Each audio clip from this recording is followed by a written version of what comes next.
자, 제목이 은혜의 풍성함입니다. 은혜의 풍성함. 하나님의 은혜에 대해서 오늘 좀 말씀을 좀 나누겠습니다.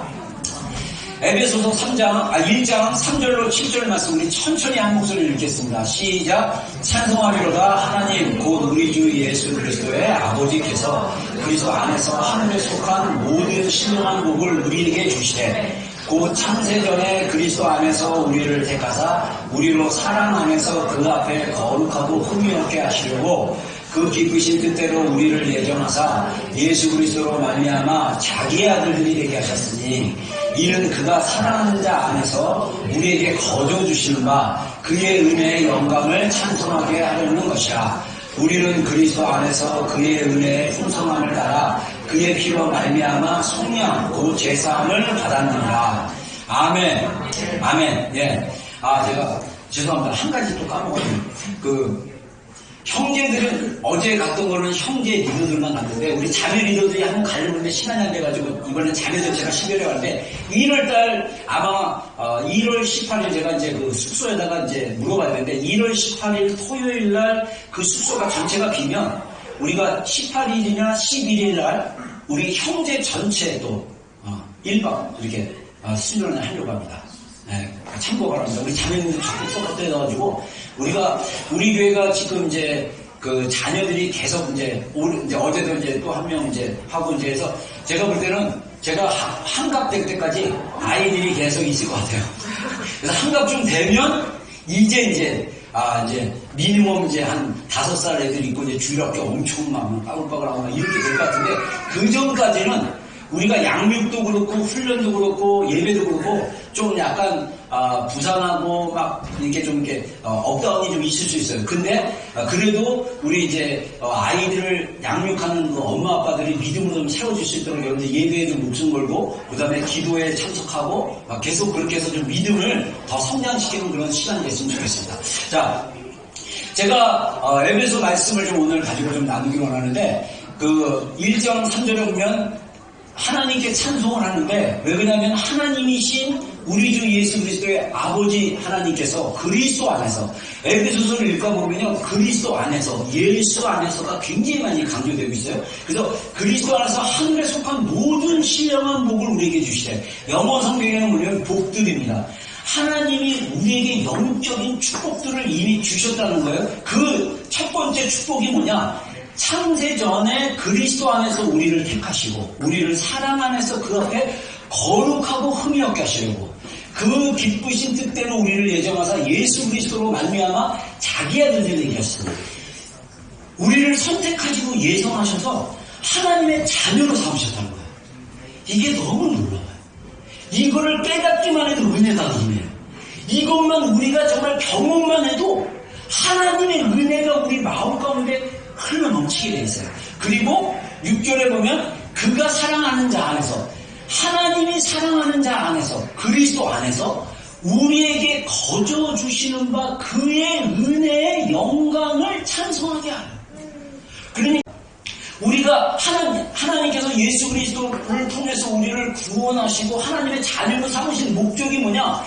하나님이 사랑하시는 그리스도 안에서 하나님의 그 은혜의 풍성함에 대해서 우리가 영광으로 찬송 드리는 것. 이거를 하기 위해서 우리를 그렇게 예정하시고 찬송하세요. 그 우리를 구원하신 목적 중에 하나입니다. 그리고 나서 또 하나의 영적인 축복이 있어요.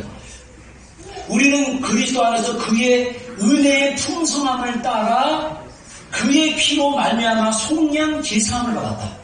자, 여기서 제가 3가지로 좀 이렇게 하나님께서 십자가를 통해서 우리에게 부어주신 그 은혜의 풍성함에 대해서 좀 나누기 원합니다. 이 본문을 중심으로 첫 번째는 뭐냐면 우리를 선택하시고 예정하셔서 하나님의 아들이 되게 하셨다는 거예요. 자, 4절인데 우리 읽었지만 곧 창세전에 그리스도 안에서 우리를 택하사 우리로 사랑 안에서 그 앞에 거룩하게 흠이 없게 하시려고. 그래서 하나님의 놀라운 신비로 하나님께서 우리를 구원하시고 자신의 자녀를 입양하셨다.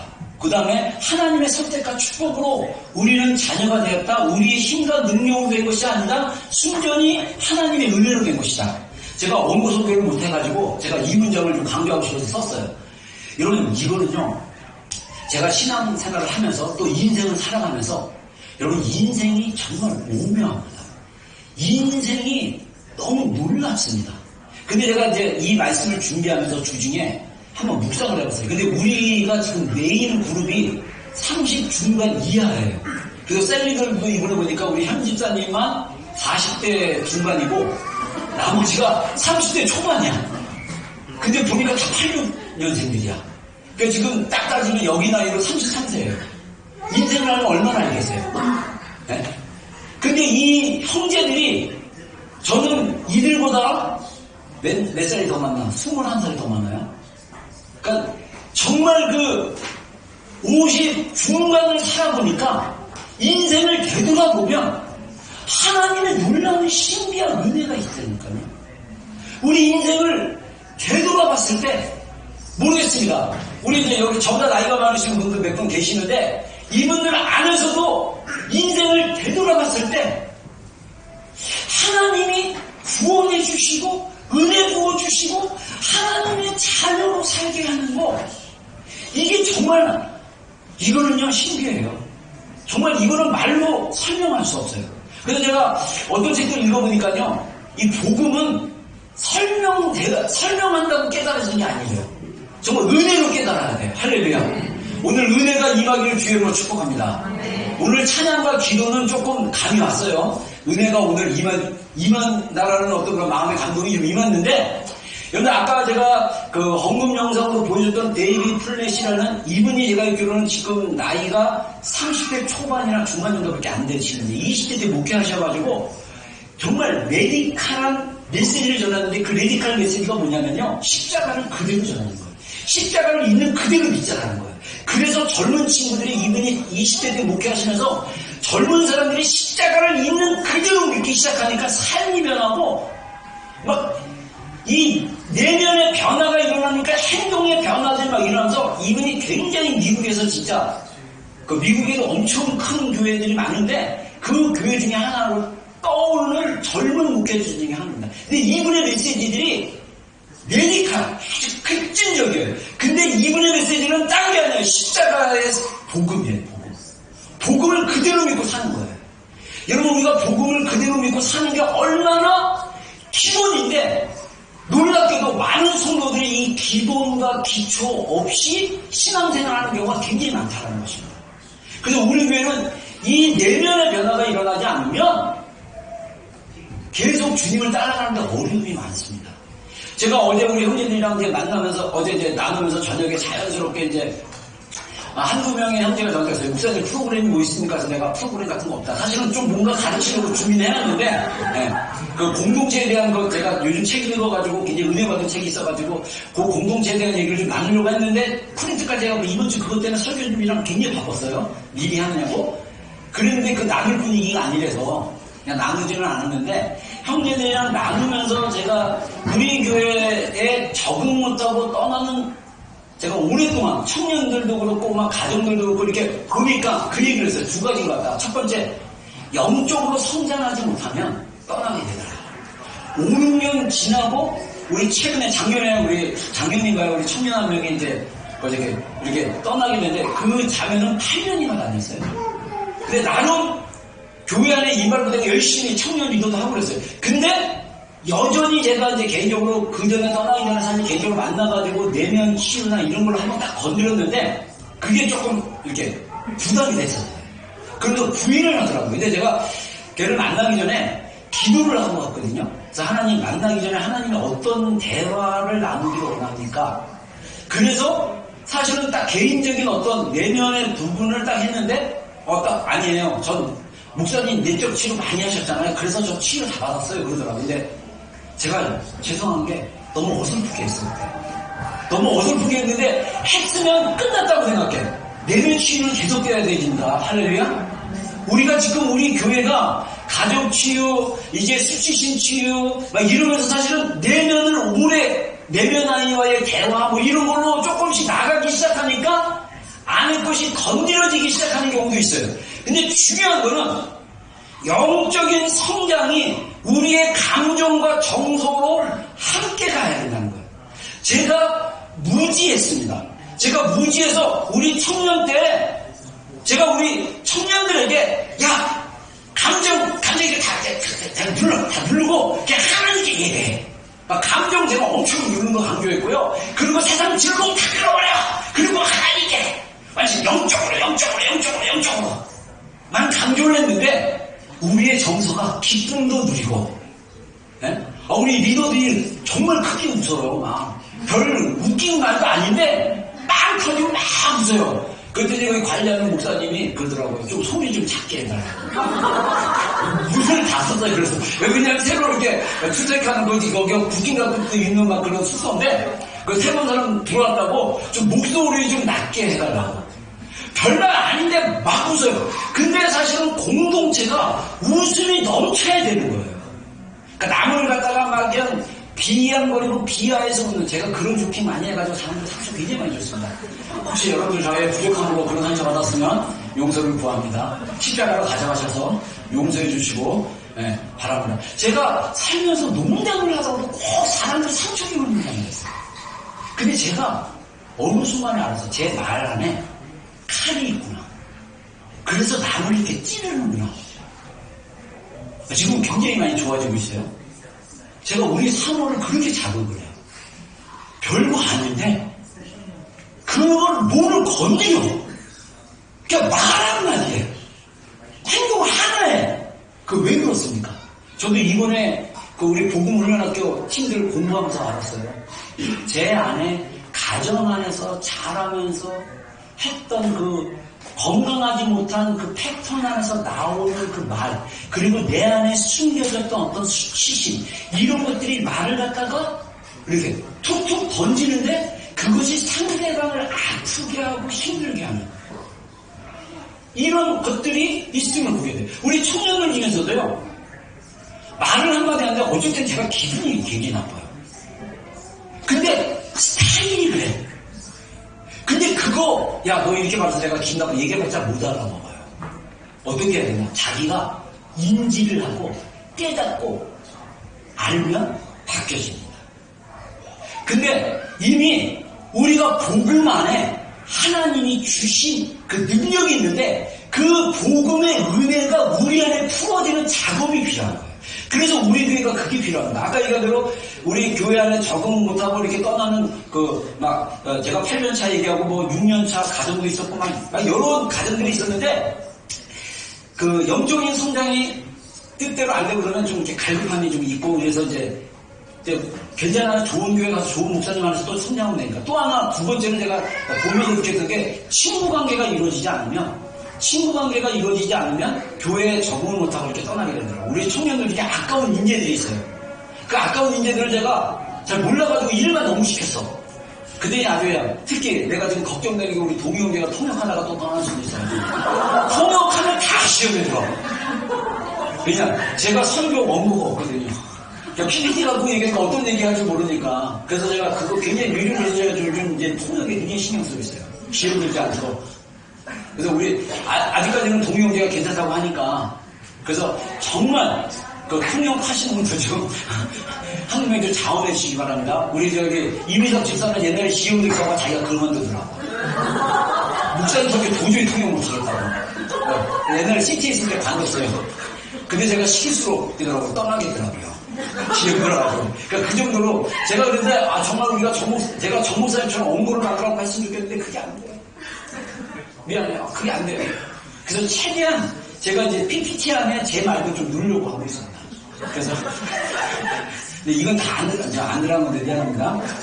그래서 아무튼 하나님의 은혜가 우리 안에 있다는 거예요. 근데 이미 하나님이 우리를 선택하셨다는 거예요. 하나님이 우리를 예정하셨다는 거예요.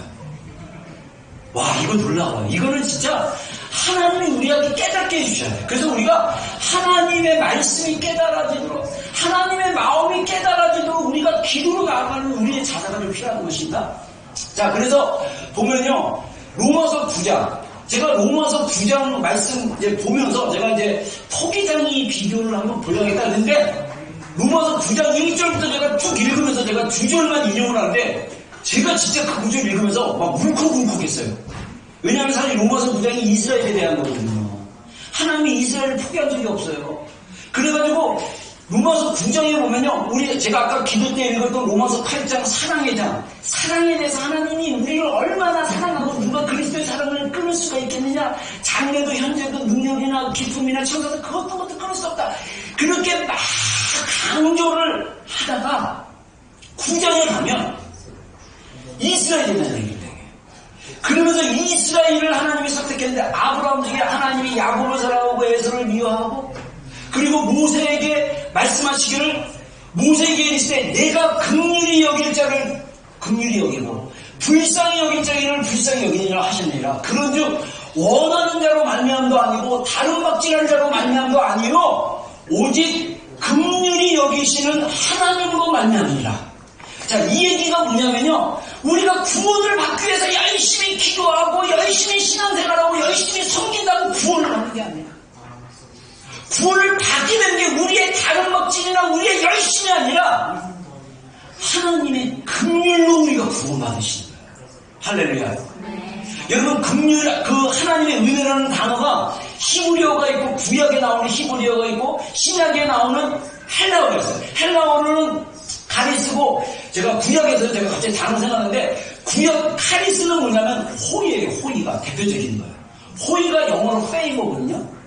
하나님이 나를 페이버로 딱 보시는 거예요.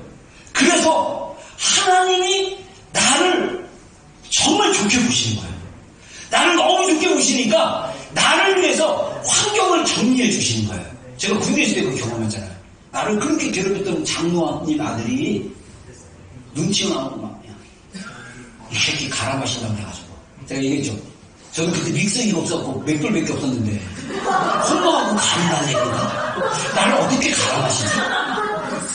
그 얘기는 뭐냐면, 저보다 이 고참이 저보다 한 6개월인가 앞에 고참이에요. 제가 36개월인데 30개월 될 때까지 저를 괴롭히는 고참이에요. 신병대. 이제 군대 생활해서 이제 한 5개월밖에 안 됐는데 평생 저를 괴롭히겠다고, 제대할 때까지. 제 안에 두려움이었어요. 저 그 고참 보고 제가 사람이 무서워서 손이 막 떨렸어요. 무서워서. 이 성령이 임하시는 손이 떴는데 이 두려움도 손을 떨게 하더라고요. 근데 오해하지 마세요. 그 형제를 친 게 아니에요. 거기도 페이버가 있었어요. 허리를 다쳐갖고, 허리 이렇게 자골신경통이라고 허리가 이렇게 돌아갔어요. 걸으면 진짜 엉덩이가 이러고 경찰도 이렇게 이러고 근무 나가고 그랬어요. 근데 거기가 돈이 많아가지고 아버님이 그때 뼈주사 100만원, 지금으로 치면 1000만원 정도 값어치입니다. 30몇 년 전이니까 뼈주사 맞고 했는데 의가사 제대를 한 거예요.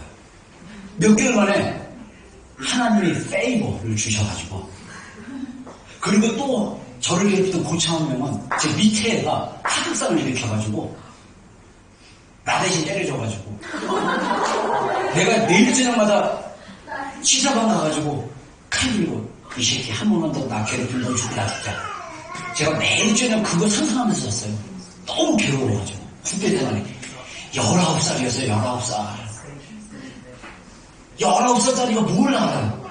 처음 집 떠나가지고 진짜 그 두려움 속에 살았을 때 하나님이 저를 사랑하신 그 페이버가 있으니까 군대 생활이 다 정리가 됐어요. 할렐루야.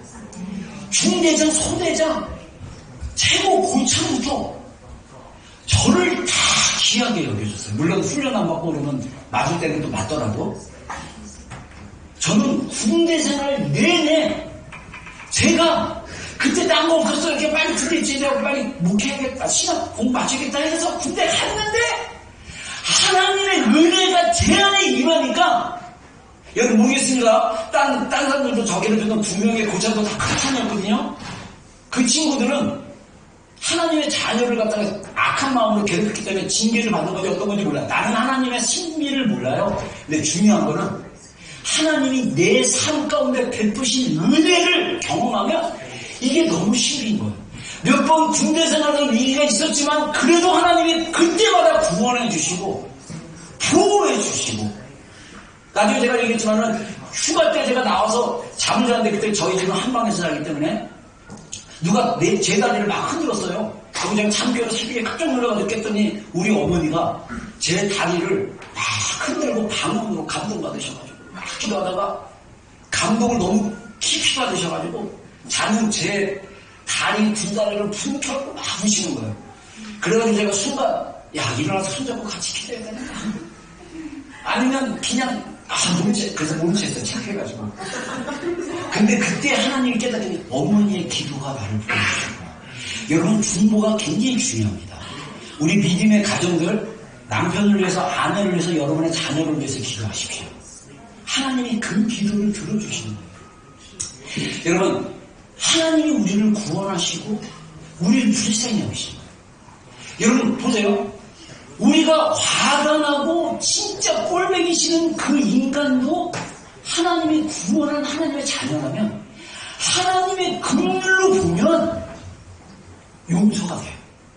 제가 우리 자녀들한테 어렸을 때 너무 그때 30대 중반 40대 초반까지 30대 제가 그 18년 전에 교회를 개척했으니까 35세 34세 때인가 시작해가지고 막 교회 시작해가지고 청년이랑 하면서 제 안에 너무 힘든 시기도 있었고 목회적으로 힘들고 제가 또 치우쳐된 시기도 있었고 막 정서적으로 힘든 시기도 있었고 영적으로 막 이런 하면서 화를 누구한테 풀었냐면 우리 아이들한테 풀었어요. 화를 엄청 냈어요. 짜증. 그냥 짜증이 막 나. 요즘은 짜증이 안 나. 정말 짜증을 유발하는 행동을 하거나 말을 해도 전에는 제가 요즘 이제 인식하는 게 목소리 톤 자체가 높아서 톤을 낮추기 눌려. 그래서 툭 들면 목소리 톤이 확 높아져요. 그러면 그 전에 막 아빠 왜 목소리 톤에서 놀랬어? 막 이러면 제가 막 짜증내거든요. 아빠가 그럴 수도 있지. 원래 목소리가 너 봐봐 이러는데 지금은 미안. 아빠가 야 이게 좀 안 되네. 근데 이게 제가 신기해요. 이게 제가 변화하고 있는 게. 할렐루야. 은혜로 들어갑시다. 은혜로 들어가면 우리의 옛 습관과 옛 태도들이 저절로 끊어져요. 우리가 이것만 내가 이렇게 행동하는구나. 내가 이렇게 살면 안 되는구나. 이렇게 하면 상대방이 상처를 받겠구나. 상대방이 힘을 겠구나. 하나님 도와주세요. 하나님 힘을 주세요. 하고 기도하며 나가면 하나님이 내 안의 내면을 바꿔주심으로써 자연스럽게 입으로나 행동이 바뀌게 됩니다. 이게 은혜로 변하는 거예요. 자, 그 다음에 보면요. 그래서 에베소 5장 1절과 2절에 우리 한번 읽어보겠습니다. 시작. 그러므로 사랑을 받는 자녀같이 너희는 하나님을 본받는 자가 되고 그리스도께서 너희를 사랑하신 것 같이 너희도 사랑하면서 행하라. 그는 우리를 위하여 자신을 버리사 향기로운 제물과 영생 제물로 하나님께 드리셨느니라. 네. 자, 우리가 항상 인식해야 되는 게 뭐냐면 사랑받는 자녀같이 그리스도께서 너희를 사랑하는 것 같이. 자, 우리가 하나님의 사랑받는 자녀라고 생각하면 하나님을 본받게 돼요. 자, 여러분 보세요. 여러분 지금 이제 자녀들 우리 지체들 안에 굉장히 어린아이들인데 이 아이들이요 나중에 이제 사춘기 가고 막 이러면 막 난리치고 막 그러잖아요. 다 그게 뭐냐면 여러분들 본받아서 그래요. 아, 진짜요. 말투도 비슷해. 습관도 비슷해. 왜 그런지 아세요? 본받기 때문에. 근데 나의 이 모습은 절대 안 바뀌었으면 좋겠어. 근데 자매들이요. 엄마들한테 이렇게 받은 상처들이 많이 있잖아요. 애 키우면서. 근데 나는 절대 우리 아이들한테 이런 거 흘려보내지 말아야지 하는데 나도 모르게 아이한테 흘려보내. 그러니까 그 대를 이어서 상처 줘. 이게 우리의 연약함이에요. 근데 우리가 우리의 마음 가운데, 내 속에, 우리의 영 가운데, 우리의 혼 가운데 깊은 곳에 이게 믿음으로 받아먹기 시작하고 이것이 내 것이 되면 내가 하나님 앞에 하나님께로부터 사랑받는 자녀다라는 마음의 인식이 내 안에 쭉 들어오고 마음이 들어오고 나는 하나님의 사랑받는 자녀라는 것이 되어지기 시작하면 우리 안에 누구를 본받고 싶냐면 하나님을 본받고 싶은 마음입니다. 여러분 우리 자녀들이 정말 하나님의 사랑으로 우리 자녀들을 이렇게 양육하잖아요. 그러면 자녀들이 아빠같이 되고 싶어요. 자녀들이 엄마같이 되고 싶어요. 그게 자연스럽게 하나님의 성품을 닮아가는 거예요. 뒤집으면 우리 자녀들이 나의 좋은 거 안 낳고 막 안 좋은 것만 낳고 막 애가 진짜 어디서 애가 떨어졌는지 난 모르겠어. 내 자식 아닌 것 같아. 본인 자식인데 본인이 양육 사랑을 충분히 못해서 그런 거예요. 진짜 사랑을 받기 시작하면요, 자녀들이 나 아빠처럼 되고 싶어. 나 엄마 같은 사람이 될 거야. 막 이런 자연스러운 엄마와 같은, 아빠와 같은 모습을 막 닮아간다는 거예요. 그래서 우리가 하나님을 닮아가려면, 예수님을 닮아가려면 우리의 인식 자체가 나는 하나님께 사랑받는 자다. 그리스도께서 나를 사랑하셨다. 어떻게 사랑하셨느냐? 향기로운 제물, 자기를 버리고 향기로운 제물과 희생 제물로 하나님께 드려서 대가 지으라고 사랑하셨다는 거예요. 자, 그래서 두 번째, 우리 하나님이 첫 번째는 하나님이 우리를 선택하시고 예정하셨다는 거, 이 신비 가운데 얘기하는데, 또 하나는 뭐냐면 예수님께서 십자가에서 우리 죄를 위해서 대신 돌아가심으로써 우리 죄를 용서하신 거예요. 이게 깨달아지면 엄청난 은혜가 또 임하기 시작한 거죠. 자, 우리 7절 읽었지만 한번 읽어보겠습니다. 시작. 우리는 그리스도 안에서 그의 은혜의 풍성함을 따라 그의 피로 말미암아 승리하고 죄사함을 받았느니라. 이게 요한일서 2장 2절과 4장 10절입니다. 한번 읽어보겠습니다. 시작. 그는 우리 죄를 위한 화목제물이니 우리만 위할 뿐 아니라 온 세상의 죄를 위하시니라. 사랑은 여기 있으니 우리가 하나님을 사랑하는 것이 아니요 하나님이 우리를 사랑하사 우리 죄를 속하기 위하여 화목제물로 그 아들을 보내셨습니다. 아멘. 아멘. 네. 여러분, 우리의 죄가 용서받는데 하나님께서 대가를 지불하신 거예요. 아까 데이비드 플레이 목사님 그 영상에서 뭐라고 그러니까 무슬림이랑 대화를 했는데 알라는 위대하시기 때문에 우리 인간과 같지 않다. 근데 그 데이비드 목사님이 하나님을 어떻게 표현합니까? 하나님이 사랑하는 연인을 위해서 프로포즈를 했는데 예언자를 보내고 사람을 대신해서 보내는 게 아니라 직접 하나님 자신이 인간으로 오셔가지고 우리에게 사랑한다라고 프로포즈했는데 그냥 말로만 한 게 아니라 우리의 사랑을 얻기 위해 서서 위해서 어떻게 하셨냐? 예수님 자신이 우리를 위해서 죽으신 거예요. 여러분, 이게 너무 수십 번 수백 번 들은 얘기지만 이게 깨달아지면 은혜, 그 예수님이 우리 죄를 위해서 대신 돌아가시고 값을 지불하셨다는 것을 깨달아지기만 하면 깊이 그 은혜가 얼마나 크신지를, 여러분, 하나님의 은혜가요 좋게요. 제가 막 은혜 막 받고 막 지금도 하나님의 은혜가 제 안에 막 있기 때문에 제가 무슨 영화를 보거나 성교 영화나 막 이런 분들 보면요, 막 선교사님도 순교하고 막 고난당하고 막 이런 거 보면 막 제 안에 울림이 와요. 울림이. 저들은 그냥 주를 위해서 죽는 거예요. 예전에 여러분들 그 얘기가 생각나네. 우리 예전에 우리가 시체에서 사귀을 때 초창기 때입니다. 김선민 씨라고 혹시 기억나세요? 카자흐스탄인가 어디서 이라크에서 그래서 납치돼가지고 그 목 빼가지고 이제 죽었는데, 그게 한번 한국에서 난리가 났었죠. 분당에 있는 샘물교회, 거기서 그 아울리친 가가지고 또 샘물교회 목사 2명 잡히고 자녀들 다 보내주고 그래갖고 막 그때 그 노무현 정부 때인가 아무튼 그때 막 난리가 나가지고 막 좌파들이랑 막 교회 비난하고 왜 정부에서 가지 말라고 하는데 갔냐 막 이러고, 김선희 씨 막 저기 이게 한거 동영상 돌려가지고 애들이 그거 막 이렇게 돌아다니고 봐고 막 애들이 그거 먹고 막 쇼크 먹고 막 이런 일들이 있었잖아요. 근데 제가 그런 일이 있고 나서 주일날 설교할 때 하나님 어떤 마음에 감동을 주셨냐면, 세상 사람들이 다 손가락질하고 비난해도 저 사람이 생명 가지고 갔다면 그 사람은 하나님 관계에서 하나님의 일을 한 거예요. 여러분, 우리의 인생이 세상 사람들의 기준에 맞추고 우리의 인생이 세상 사람들이 튀지마 문제되지 마, 이러면서 우리가 그 기준에 맞춰 사는 게 아니에요. 하나님이 주시는 비전, 하나님의 그 사랑에 붙잡힌 바 돼서 소명을 가지고 사는 삶이에요. 여러분들이 가정주부로서 그냥 평범하게 직장 다니는 직장에서 살아가는데 그게 소명이 되기를 주의 이름으로 축원합니다. 그러면 여러분의 삶에 의미가 있고 하나님이 여러분의 삶을 통해서 하나님이 일하기 시작하는 거예요. 제가 이번 주 중에 어떤 책을 읽었는데 그분이 그런 얘기했는데 제가 동의했어요. 우리가 예수님을 위해서 사는 것이 아니라 이게 율법적인 마인드로 생각할 수 있다는 거예요.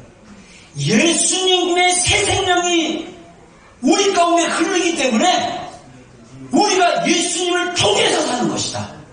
나를 통해서 예수 그리스도가 나타나는 것이다. 어떻게 그게 가능합니까? 복음을 믿으면 가능해요. 복음을 믿으면 예수님을 믿는 그 믿음의 확신이 내 안에 있으면 생각이 바뀌어요. 생각이 바뀌면 감정이 나눠요. 감정이 바뀌면 우리 안에 이 감정의 에너지가 우리를 변화시킵니다. 그래서 우리가 고난을 받아도 우리가 주저하지 않고 우겨쌈을 당하여도 쌓이지 아니하고 사람들에게 버림을 당해도 버림당하지 아니하고 할렐루야. 이런 믿음이 될 수 있어요. 어떻게 그게 가능하냐? 이게 사도 바울이 경험한 것뿐만 아니라 사실은 사도 바울이 복음을 통해서 경험했던 것처럼 우리도 동일하게 경험할 수 있어요. 여러분 우리가 지체들 안에 보면 삶의 환경에 있는 지체들이 몇 명 있어요. 우리 가정 안에, 우리 교회 지체들 안에. 여러분이 이 복음을 통해서 십자가를 통해서 하나님이 주신 은혜를 경험한다면 여러분들 그 환경 능히 이길 수 있는 능력이 나타납니다.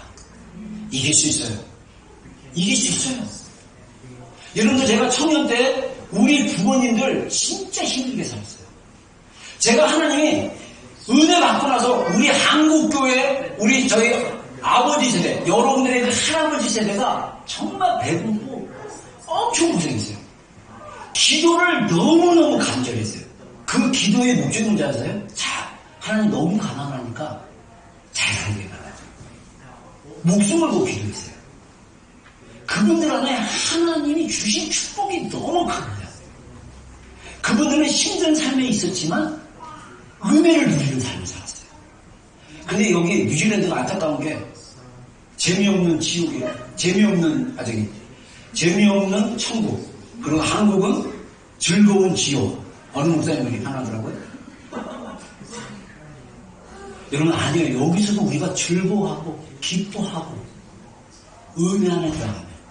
근데 예수님께서 우리 죄를 용서하시는 게 값을 지불해서 십자가에서 대신 희생한 거예요. 근데 이게 그냥 이루어진 게 아니라 하나님께서 위대한 교환을 하셨어요. 우리에게 주신.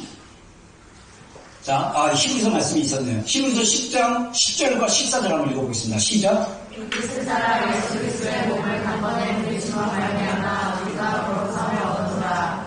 그가 거룩하게 된 자들을 하나님의 자녀로 공변하여 하시니라. 예, 여기서 우리 죄를 용서하셨다 그리고 우리가 거룩함을 얻었는데 그가 거룩하게 된 자, 우리를 위해서 한 번의 제사로 영원히 온전케 하셨다. 자, 제가 요거는 꼭 설명해 드리고 싶어요.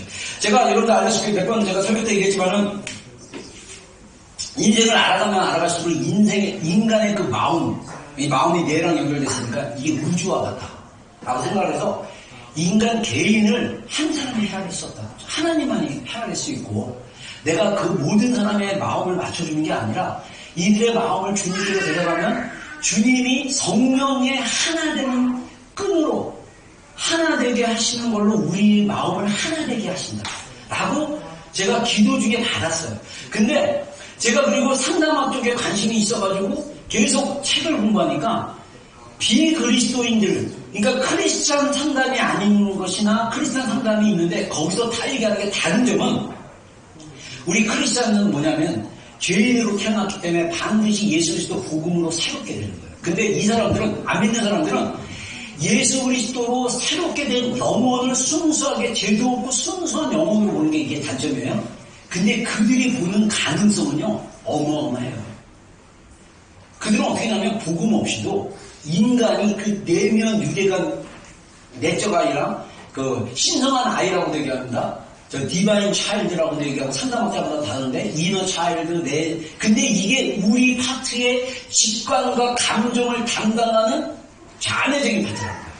근데 그 자기 스스로가 나의 생각과 나의 감정을 유대감만 가져도 그 사람이 행복해질 수 있고 그 사람 안에 있는 달란트들이 개발될 수 있다고 생각해요. 그래서 사실 그걸로 해서 베네핏을 받은 사람들도 있어요. 보면 우리는요 예수님 믿는 순간 새로운 피조물이 되어버린 거예요. 하나님이 이미 우리를 거룩하다고 하신 거예요.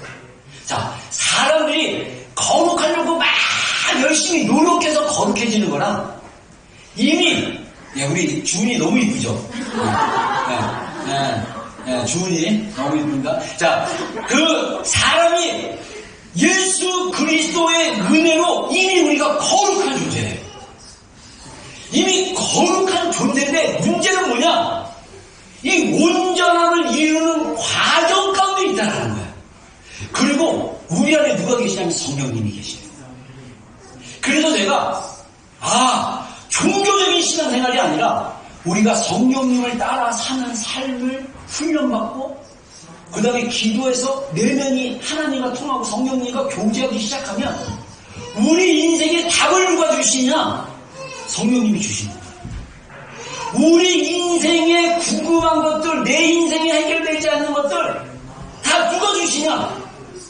우리 안에 계신 성령님이 주시는 거예요. 제가 우리 결혼한 친구들, 이제 결혼한 우리 성도 중에 청년 때 제가 얼마나 뭘 강조했냐면 배우자 놓고 기도할 때 배우자를 하나님께 드려라. 아브라함이 이삭에게 이 모리아산에서 이삭을 바쳤는 것처럼 완전히 내려놓고 하나님 앞에 기도하고 나서 배우자가 처음에 나랑 결혼한 배우자가 진짜냐 아니냐를 하면 네 안에 있는 당신의 안에 있는 영이 직관적으로 그것을 알게 될 것이다. 그래서 제가 예전에 작년에 막 직관에 관련된 설교를 했는데 이 직관이 내면 아니에요.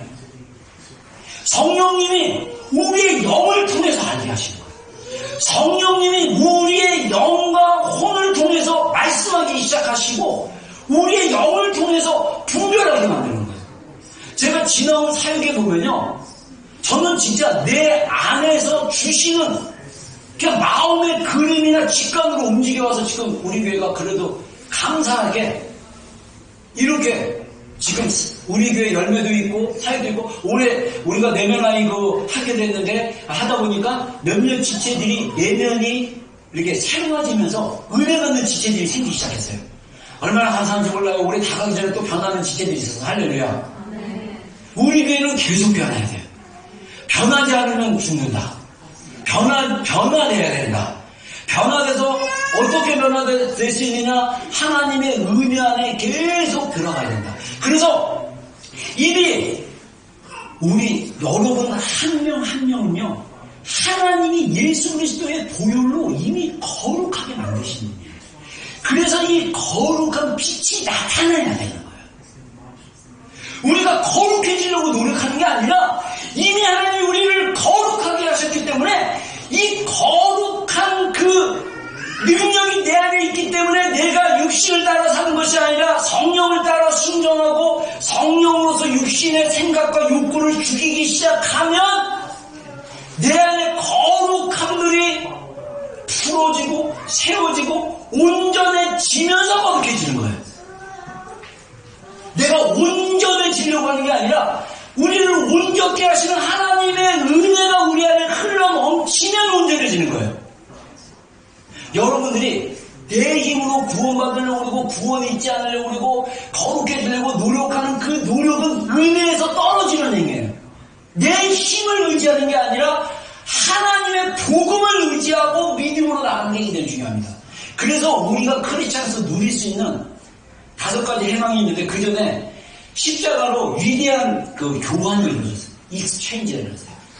돈을 뉴질랜드 달러를 한국 돈으로 바꾸면 익스체인지라고 그러잖아요. 이거 돈을 바꾸듯이 예수님이 우리 죄를 위해서 대신 십자가에 죽으심으로 이게 이루어졌다는 겁니다. 4절 5절 우리 한번 읽어보겠습니다. 시작. 이사야서입니다. 시작. 그는 실로 우리의 질병을 지고 우리의 슬픈 고통을 당하였거늘 우리는 생각하기를 그는 증거를 받아 하나님께 맞으며 고난당하였다 하는구나. 그가 찔리면 우리의 허물 때문이요 그가 상함은 우리의 죄악 때문이라. 그가 징계를 받으므로 우리는 평안을 누리고 그가 채찍에 맞음으로 우리는 나음을 얻었다. 선지자 이사야 52장에 예언적으로 예수님이 십자가에서 어떻게 고난을 당하실 것을 얘기하는데, 예수님께서 십자가에서 당하신 고난이 우리를 새롭게 하고 우리를 치유하는 거예요. 자, 제가 오늘 설교 다 보내고 나서 옷 갈아입어서 딱 제가 든 마음이 이거 말로 설명하면 영상 하나 보여줬으면 좋겠다. 그래서 패션 오브 크라이스트 3분 영상 한번 잠깐 보겠습니다. 예수님이 십자가에서 고난당하는 거. 좀 약간 잔인해요. 애들 눈 가리워주세요. 네, 좀 약간 이게 멜 깁슨이라는 영화배우가 감독이 돼갖고 있는데 이 말은 알아봅니다. 자막은 한국어로 나오기 때문에 영어로 번역해 주셔야 돼요.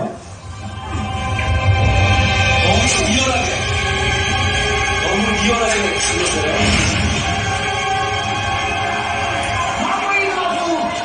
in Yeshua time. Yes, 기다린다, 정리. Er muss sich mal gucken. Er dayan erschlagen.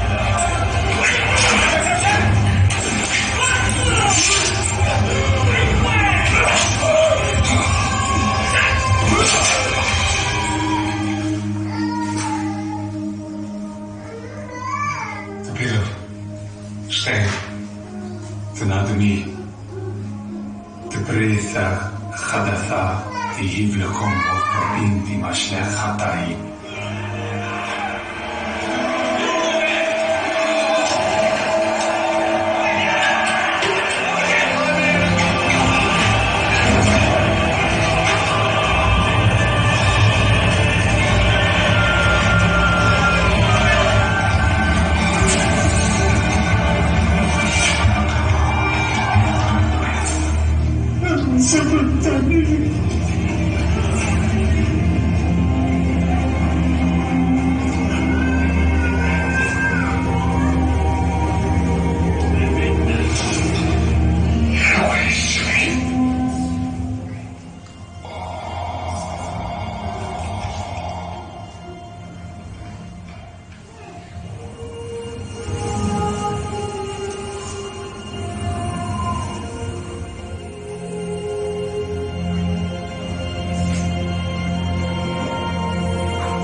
여기까지만 보겠습니다. 네, 뒷부분은 그냥 안 봐도 될 것 같아요. 뒷부분. 자, 이 영화를 보면 아마 이게 우리가 이제 4D나 5D인가 뭐 있잖아요. 그래가지고 진짜 저기 막 소리도 막 나는 게 아니라 막 여기 막 예를 들어 우리가 3D로 보는 게 아니라 4D나 이런 거 보면 채찍 탁 맞으면 그 피 같은 게 우리 옆으로 탁 튄다고 생각해요.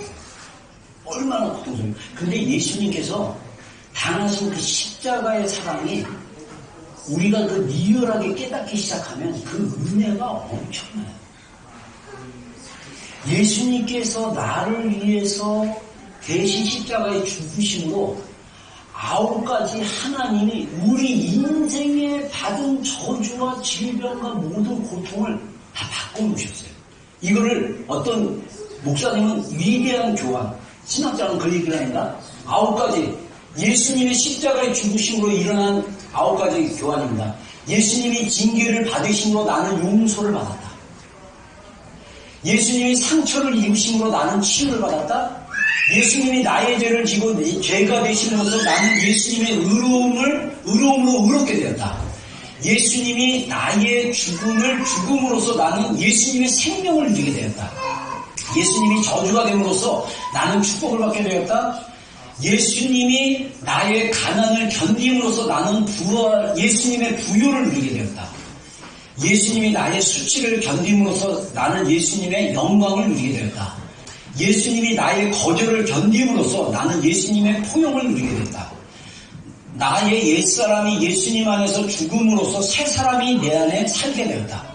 자, 여기 앞부분에 나오는 징계, 상처, 죄, 죽음, 저주, 가난, 수치, 거절, 옛사람이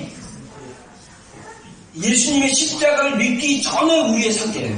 근데 뒤에 용서, 치유, 의롭게 된 예수님의 생명, 축복, 부요, 영광, 그 포용, 새 사람이 되는 것은 예수님의 십자가를 믿는 우리가 경험되어야 돼.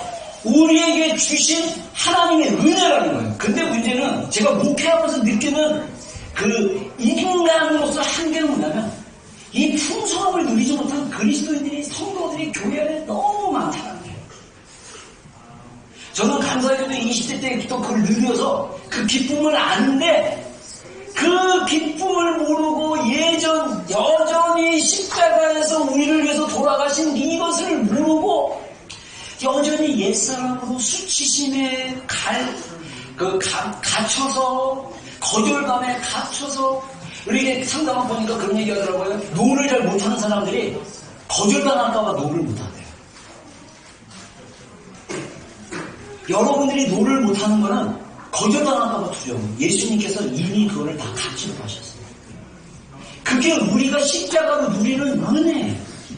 여러분, 우리가 은혜를 풍성함으로 누리기를 주의 이름으로 축복합니다. 여러분의 인생이 이미 십자가에서 이루신 그 복음의 은혜를 누리는 인생이 되기를 바랍니다. 그랬을 때 우리 삶에 여유가 있는 거예요. 그랬을 때 우리 삶에 생명이 있고 변화가 있는 거예요. 이미 십자가의 복음을 통해서 이미 은혜가 우리 가운데 풍성하게 부어졌다는 거예요. 그래서 우리는 이 십자가를 우리 삶에 적용함으로써 우리가 누릴 수 있는 5가지 해방이 있다고 합니다. 악한 현 세대로부터의 해방, 율법으로부터의 해방, 자아로부터의 해방, 육체로부터의 해방, 세상으로부터의 해방. 자, 악한 현 세대로부터의 해방은 뭐냐면요, 우리가 세상을 따라가고 세상을 쫓아갈 필요가 없어요. 우리는 세상으로부터 이미 해방된 자라는 것입니다. 그리고 율법으로부터의 해방은 뭐냐면 내가 자꾸 하나님께 인정받으려고, 사랑을 얻으려고 내 힘으로 뭔가 행위로 인정받으려고, 종교예요. 그거 아니에요. 따라하겠습니다. 나는 이미 하나님으로부터 사랑받은 자다. 여러분 생각해보세요. 여러분들의 자녀가 4살, 5살 되는데 엄마한테 인정받고 싶어서, 아빠한테 인정받고 싶어서, 아빠 제가 설거지 할게요. 엄마 제가 밥 할게요. 막 이런 거 생각해보세요. 얼마나 진짜 긍휼이 이렇게 흘러나오지 않습니까? 귀엽긴 하지만. 근데 그 애는 나를 기쁘게 해주고 싶어서, 애들이 막 나를 기쁘게 하고 싶어서 막 애쓰고 막 힘들어하면 짠해요. 그렇게 애쓰지 않아도 되는데 그냥 너는 존재 자체로 나의 귀여운 나비다. 너는 존재 자체로 나의 사랑스러운 아들이다. 그러면 아이들은 내가 그 밥 먹으면 내가 설거지 해야 되나? 내가 5살밖에 안 되는데 청소해야 되나? 이런 두려움에 사는 게 아니라 자유하는 거죠. 나중에 성장하면 스스로 방 정리하고 설거지도 하고 이게 잡이 주어지고 룰이 이게 가정 안에서 규칙이 생겨지면 그 규칙에 또 지켜서 가정이 화목하게 자기에 맡은 듀티도 하고 이러는 가족하고나. 근데 이게 율법이 되면 안 하면 징계받기 때문에 나는 두려움에 떨면서 해야 돼. 안 하면 그거 아니에요. 이미 우리는 사랑으로 이미 다 용서받는 사람이에요. 그래서 이것만 제대로 은혜로 깨달아지기 시작하면 우리의 생각이 바뀌고 우리의 내면이 바뀌기 시작합니다. 그게 은혜가 우리 안에 흘러가기 되기 시작한 것입니다. 우리 굉장히 계획적인 사람들 많아요. 나처럼 미리 계획하는 거 나쁘지 않아요. 근데 내 인생의 모든 것을 계획하면서 컨트롤하는 게 되는 거고, 하나님께 물어보면서 하나님을 의지하면서 계획하고 하는 거, 이게 필요하다는 거죠. 우리 육신의 욕망, 욕구로부터 해방되는 거, 그 다음에 세상으로부터 해방되는 거. 자, 그래서 마지막 결론입니다. 우리가 은혜의 풍성함에 들어가는 파트 중에 하나가 뭐냐면 법적인 것을 경험적으로 가져가야 된다는 거예요. 법적인 건 뭐냐면요, 아까 얘기한 9가지 교환이 이루어진 거는 영적인 법으로 이미 이루어졌어요. 이거는 우리가 하는 게 아니에요. 이미 하나님이 그렇게 선언하고 영적인 세계에서 우리를 그렇게 바꿔놓으셨어요. 근데 문제는 뭐냐면 이거를 내 삶 가운데 경험하지 못한다는 거예요. 머리로만 한다는 거예요. 그냥 지식으로 한다는 거예요. 이게 진짜 내 경험이 되려면 간단해요. 먼저 그의 나라와 그의 의를 구하면 이 모든 것을 너에게 더하신다. 그래서 우리 정 목사님이 지난 주일날 강조했던 것도 똑같습니다. 나의 삶에 있어서 다른 어떤 모든 것보다 하나님과 하나님의 말씀에 우선순위를 두고 하나님과 하나님의 말씀을 먼저 구하라. 자, 우리가 그러니까 여러분들이 제가 이제 우리 지체들이랑 이제 지난 우리 9월에 이제 있었던 홀리위크 이제 좀 했냐, 매일매일 이렇게 잠깐 15분 기도하고 이런 거 했냐 그랬더니 몇몇 지체들은 2번 이렇게 됐어요. 한 명은 어떤 사람은 또 뭐 전혀 못했어요, 생각 못했어요, 막 이랬는데 우리가 이거를 하는 이유가 뭐냐면 우리 교회가 궁극적인 목표가 뭐냐면 매일매일 하루를 시작할 때 우리가 하나님을 먼저 구하고 하나님께 프라이어티를 주는 거예요. 그 훈련을 하는 거예요. 그래서 여러분 우리 안에 갈망이 있으면 우리가 일어나자마자 하나님을 찾고 하나님을 구하고 하나님의 말씀을 먼저 구하는 훈련을 하고 우선순위를 두면 우리 안에 하나님의 은혜가 경험되어지기 시작하는 거예요. 자, 그리고 또 뭐냐, 믿음을 키우기 위해서 하나님의 말씀을 듣는 시간을 충분히 가져라. 제가 성경 읽을 시간이 없어요. 다 그거 변명인 거 아시죠? 그 뒤집어 보면 저 성경 읽기 싫어요. 근데 이게 재미있는 사실은 뭐냐면 반대적인 게 있더라고요. 너무 미디어에 빠지거나 뭔가 세상에 빠져 있으면 성경이 싫어져요. 그래서 저도요, 기도회 전에 뉴스나 이런 거 안 봐요. 기도회 오기 전에. 이게 적어도 기도에 참석하기 전에 몇 시간 전에나 그날은 미디어나 이런 거 집중 안 하려고 해요. 최대한. 왜냐면 기도회 때 이 마음을 이렇게 가져야 되거든요. 그래서 제가 어떤 책을 읽어보니까 그 얘기 하더라고요.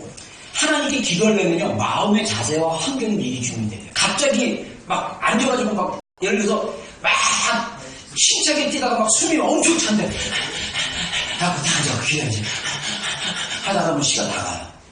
그렇게 하는 게 아니라 좀 이렇게 급한 거 숨 찬 거 좀 이렇게 차분하게 숨도 고르고 물 한 잔 마시고 좀 차분한 상태에서 하나님 앞에 나가는 게 필요하다는 거예요. 그래서 그거를 지키기 위해 좋은 방법 중에 하나가 뭐냐면 일어나서 딴 거 먼저 하지 말고 하나님을 찾는 걸 먼저 해도 되게 좋다고 생각해요. 저는 그래서 일어나서 최대한 밥도 안 먹고 뜨거운 차를 미지근하게 해가지고 마시는데 배가 굉장히 축복을 받아가지고 굉장히 운동이 막 활발해요. 근데 그게 되게 좋더라고요. 그러면서 진짜 무엇보다도 우선순위가 하나님 앞에 너무 뭐 미팅이 있고 바쁘고 그러면 못할 때도 있지만 하나님 앞에 우선순위를 두니까 거의 매일 그냥 하나님 앞에 머물게 되더라고요. 1시간은 못하더라도 시간이 많으면 1시간, 1시간 반 계속 머물면서 기도도 하고. 그리고요, 제가 경험했던 팁을 하나 줄게요. 어떤 사람들은 찬양 틀고 좋아하는데 찬양 틀지 말고 조용하게 여러분의 목소리로 찬양을 올려드려봐요. 여러분은 은혜 못 받아도 하나님 은혜 받으시면 울컥돼요. 저는 진짜 음치인데도 그냥 앉아가지고 떠오르는 찬양이 있으면 그냥 앉아서 불러봐요. 그냥 하나님께 마음을 드리면서 그냥 찬양을 해봐요. 어떤 외부적인 환경에 의지하지 마시고 우리가 개인이 단독으로 독단으로 하나님 앞에 머무는 훈련을 하세요. 근데 가만히 앉아서 기도하고 침묵하고 막 하려면요, 막 생각들 공격이 엄청 심해요. 저도 굉장히 엄청 심했어요. 근데 그것도 내려놓는 훈련을 해야 돼요. 그래서 우리가 홀리위크 때 월요일부터 목요일까지 때 제가 이제 토요일까지 그 말씀 구조를 다 만들어주려고 해요. 이번 10월 달에도. 그래서 매일 좀 일주일만 훈련하고 되면 일주일에 홀리위크가 아니더라도 일주일에 한두 번이라도 하나님 앞에 머물려고 하고 이것을 계속 믿음으로 키우는 걸로 말씀도 읽고 계속 이렇게 하기 시작하면 우리의 믿음이 커지기 시작합니다. 그렇게 되면 우리의 삶의 우선순위가 조정되어지고 하나님과 하나님의 말씀이 믿음으로 받아들일 자세로 살기 시작하면 하나님의 풍성한 은혜를 경험하게 된다는 거예요. 그래서 이미 십자가에서 예수님께서 죽으심을 통하여 공급하신 모든 것을 취할 수 있게 된다. 아멘. 우리가 믿음을 키워가지고 하나님께 우선순위 두고 우리의 삶을 하나님께 조종하고 우리가 믿음으로 말씀을 받아들이기로 마음의 문을 열기 시작하면 하나님이 우리 안에서 역사하시죠. 그리고 이미 복음을 통해서 우리에게 주신 그 놀라운 축복들, 9가지 교환도 있고 5가지 해방도 있고 또 그거 말고도 성경에서 주시고자 하는 놀라운 축복들을 우리가 취하면서 살게 되는 거예요. 제가 예전에 신명기 28장 묵상하고 하나님 주셨던 마음 받으니까요, 제 안에 기도 제목이 뭐였냐면, 하나님 제가 길을 가도 복을 받고 집에 가도 복을 받고 제가 있는 성읍이 복을 받고 저의 떡강주리가 복을 받고, 저는 복을 하나님이 주시기로 작정한 인생인 거예요. 내가 결코 찌질하게 살지 않기로 결정한 거예요. 저는 그 전에 사실 찌질했어요. 저 왕따도 좀 당해보고 나를 괴롭힌 놈들이 꼭 한 명씩 있었어. 그래가지고 고등학교 때 군대에 있을 때, 근데 하나님의 복음으로 변화되기 시작하니까 하나님의 은혜로 사는 것이, 그 풍성한 그게 뭔지를 알게 되더라고요. 저는 우리 교회에 있는 모든 성도들의 지체들이 정말 하나님께서 이미 십자가로 우리에게 베풀어 주신 그 은혜의 풍성함을 누리는 인생들이 되기를 주님으로 축원합니다. 여러분들이 풍성함을 누리면요, 우리 교회의 풍성함이 머무는 거예요. 그래서 이 풍성함을 나눠주는 거예요. 우리 주변 사람들한테, 가까운 이들에게, 우리 가족들에게 하나님이 우리를 이미 복 주셨습니다. 하나님이 창세전에 우리를 예정하시고 선택하셨습니다. 하늘의 모든 신령한 복을 이미 우리에게 주셨습니다. 그게 은혜예요. 우리가 그걸 믿음으로 취합시다. 우리가 그걸 믿음으로 누리십시다. 우리가 믿음으로 이것을 가지고 누림으로써 이 놀라운 은혜를 베풀어주는 인생들이 되기를 주님으로 축원합니다. 아멘. 우리 기도하는 시간 좀 갖겠습니다. 이 시간에는 찬양 같은 거 좀 하지 말고 우리 그냥 조용하게 우리 한번 진짜 조용하게 한 2분만 여러분들 눈을 감고 가만히 생각해 보세요. 정말 십자가에서 이미 우리에게 베풀어 주신 그 놀라운 그 은혜를, 우리를 선택하셨고 우리를 예정하셨고 우리의 죄를 용서하셨고, 그리고 우리를 축복하시고 우리에게 그 하나님의 풍요함을 누리기 위해서 하나님께서 예수 그리스도의 십자가로 우리를 9가지 축복을 주셨고, 우리가 이 세상에 묶여있는 것이 아니라 세상 가운데 자유하고 하나님 앞에 나갈 수 있는 존재입니다. 한 2분 동안 오늘 들은 말씀을 좀 묵상하면서 짧게 이게 잡념 들리고 그러면 여러분들 그거 끊어버리고 짧게 감사할 거 있으면 감사하고 구할 거 있으면 구하고 말씀을 중심으로 잠깐 2분 정도 시간 갖고 우리 좀 소리내서 기도하고 우리 예배 마치겠습니다. 자, 2분 제가 시계 드리겠습니다.